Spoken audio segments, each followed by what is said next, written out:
Aqui é o Vazio Entre Objetivos, seu canal de variedades da internet, e hoje a gente vai falar sobre Noites Brancas. E é uma história que vem com um pesar muito grande, porque ocorre uma grande quebra de expectativa no final da história. O nosso protagonista é um cara que sempre esteve muito preso dentro da cabeça dele, e é descrito em muitos momentos como um sonhador. Num dia que ele estava se sentindo perdido, ele simplesmente resolve que vai andar pelas ruas de Petersburgo. Durante essa caminhada, ele vê a cidade mais cinza do que ela é, ele se sente mais sozinho do que ele já se sentia antigamente, e tudo parecia muito mais nebuloso do que geralmente é. No meio de uma singela luz de uma noite branca, no meio dessa luz, ele vê uma mulher muito bonita, que num primeiro momento tenta fugir dele. Obviamente, né? Quem é que em sã consciência veria um homem indo na sua direção no meio da rua, naquela escuridão, e ficaria achando normal? Não. Faz total sentido ela ter achado estranho. Até que acontece um ponto de virada nessa história. O nosso protagonista, que é um cara sonhador, estava observando essa mulher bonita de longe, e ele percebe que um homem estranho está se aproximando dela. Ele rapidamente pensa, vou defender essa mulher. E nessa defesa, ele acaba tendo a oportunidade de conversar com ela. Oportunidade que acaba gerando ali, naquele momento, uma espécie de conexão entre eles. E eles marcam de se encontrar no dia seguinte. Entretanto, a moça sempre deixa claro que não é um encontro. Na noite seguinte, o nosso sonhador, que é como eu vou chamar e como geralmente as pessoas chamam esse protagonista, já que ele vive sempre sonhando. O nosso sonhador está super ansioso pela chance de ver essa moça. Eles ficam conversando durante essa noite. Eles ficam conversando principalmente sobre a solidão que esse protagonista, esse sonhador sente. Num determinado momento, o nosso protagonista pergunta: qual o seu nome? Para a moça. E a moça responde que o nome dela é Nastenka. Com a permissão da moça, ele começa a falar sobre a vida dele. A monotonia que ele vive, a solidão que ele enfrenta, até mesmo sobre o hábito de simplesmente conversar com os prédios. Acaba ficando implícito para Nastenka que o nosso protagonista tem um determinado nível de instrução. Por isso que ele fala de forma muito rebuscada. Ele chega um determinado momento que ela até fala que ele parece falar a história da vida dele como se estivesse lendo um livro. Então, é muito bonito essa forma de descrever a forma como uma pessoa fala. Serve como base para isso que eu disse sobre essa formação que ele tem. Com a sinceridade dele, Nastenka se sente conectada com ele. E por isso ela se sente mais confortável para poder falar sobre a história de vida dela. A Nastenka, ela é uma mulher que vive com a avó, e essa avó vive controlando tudo que a Nastenka faz. Durante as memórias da Nastenka, ela até fala sobre um momento em que a avó prendeu a Nastenka em uma parte das roupas dela. Então a gente vê o quanto essa mulher é controladora. Nisso já fica muito explícito o quanto a Nastenka tem esse sonho e esse objetivo de sair ali daquela casa. E a principal esperança de mudança de vida dela é com certeza um homem que foi inquilino em um dos apartamentos que a avó alugava. E esse homem, no momento da partida dele, prometeu que iria procurar a Nastenka após um ano. Esse homem, né, teve alguns encontros pontuais com ela, e nesses encontros pontuais ele acabava levando ela para óperas, acabava conversando com ela, e no último momento que ele aparece, ele faz uma promessa de casamento para Nastenka. Se você me esperar durante um ano e você não tiver se relacionado com ninguém, não estiver amando outro homem, eu prometo que eu me caso com você. Foi essa promessa que o homem fez, e principalmente essa é a esperança de Nastenka para poder fugir dessa vida controlada e regrada que ela tem com a avó. O primeiro encontro que o sonhador tem com a Nastenka é justamente após esse 1 ano que a Nastenka ficou esperando, e ela está indo no cais como uma atitude desesperada para que talvez esse homem encontre ela. Ela vai ao cais durante essas noites para poder ver se encontra esse homem. É a segunda noite que ela não encontra ele. E ela sente medo de que talvez ele tenha esquecido dela. Diante disso, o sonhador, que é o nosso protagonista, recomenda que ela escreva uma carta. Nisso, eu falei para vocês as 2 primeiras noites desse encontro do sonhador com a Nastenka. Vamos para a terceira noite. Na terceira noite, no caso no terceiro dia, durante a tarde, o sonhador entrega a carta, aos correios para que o correio faça ali a entrega da carta da Nastenka para esse homem esperado de 1 ano.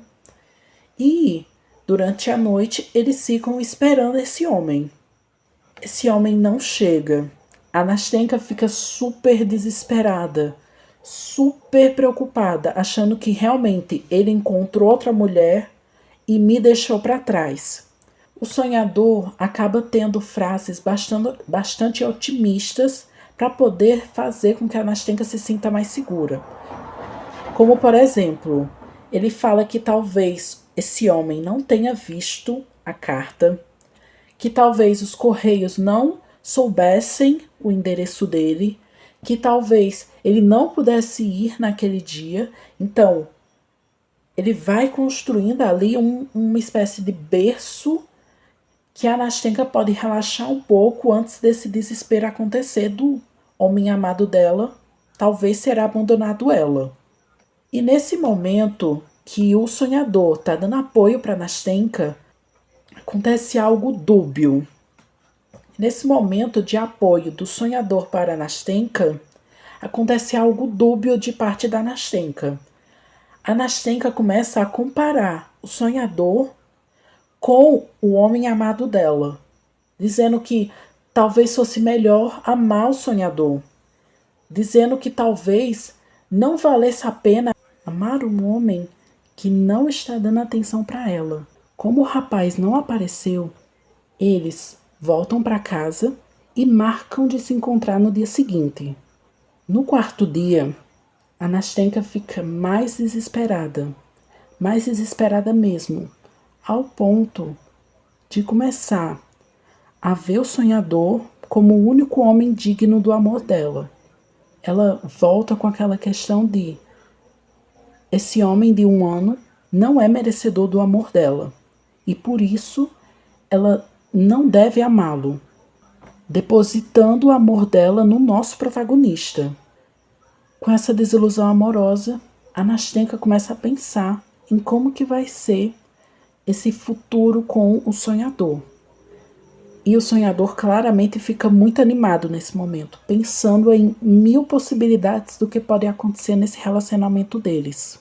Um pouco antes de terminar a noite e eles voltarem para casa, a Nastenka vê esse homem de 1 ano. Claramente ela deixa o sonhador ali jogado no meio da rua, completamente assim abandonado, e volta para dar um último beijo nele e sai, deixando ele ali paralisado no meio da rua.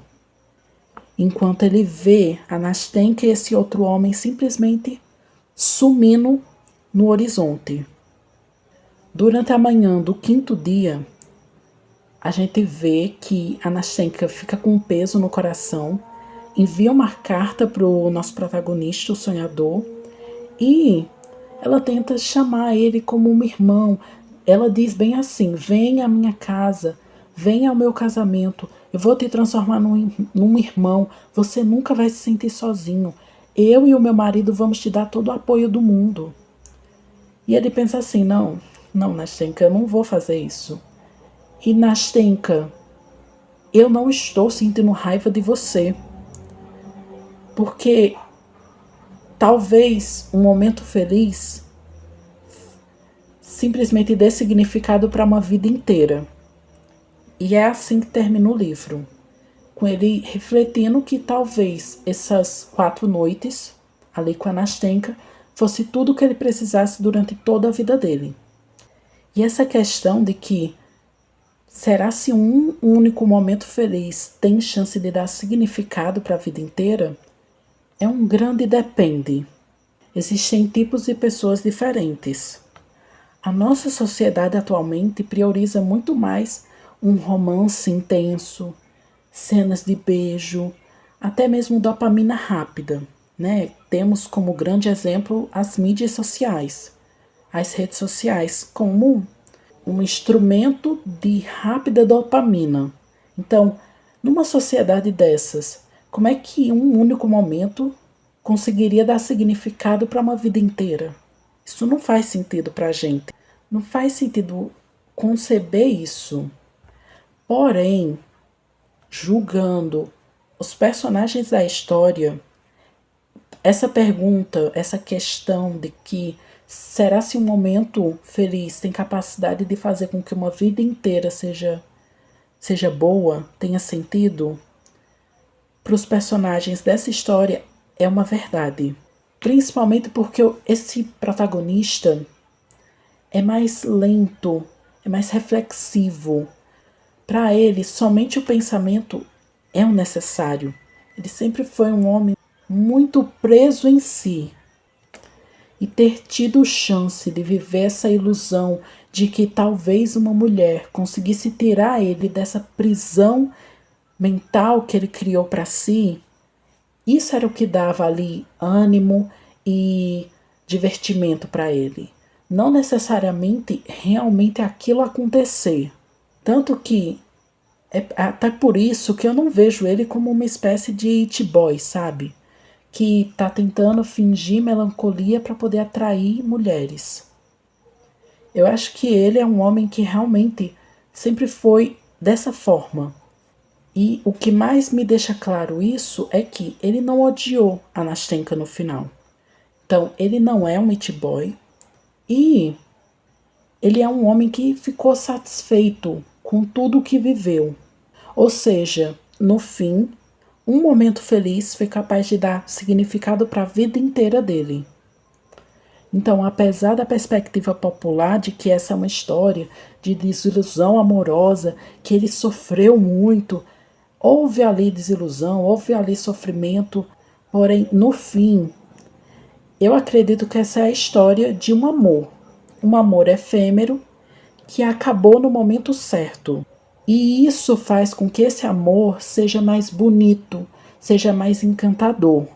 Eu falei isso uma vez com alguns conhecidos meus e eles me olharam estranho. Só que assim que eles me olharam estranho, eu fiz a seguinte pergunta: esses personagens, essas pessoas, o sonhador e a Nastenka, eles teriam reais possibilidades de construir um futuro juntos? E aí eu comecei a falar, né? O nosso sonhador, ele era um homem introspectivo a maior parte do tempo. E no primeiro momento da história, ele deixa bem claro o seguinte: todo mundo está saindo de Pittsburgh porque está cansado ali de ver aquilo todo dia. Porém, ele não tem interesse nenhum de sair da cidade. E julgando o personagem da Nastenka, que tem esse ímpeto para a liberdade, que tem esse ímpeto de fugir de tudo que lembre que ela foi um dia presa, esse relacionamento nunca teria dado certo. Nunca. E graças a Deus que não deu. Provavelmente, se tivesse dado certo, a gente teria uma história muito macabra mesmo. Bem, esse foi o vídeo de hoje. Se vocês quiserem, vocês podem entrar no nosso grupo de WhatsApp para poder ter mais contato comigo. E vejo vocês na próxima semana.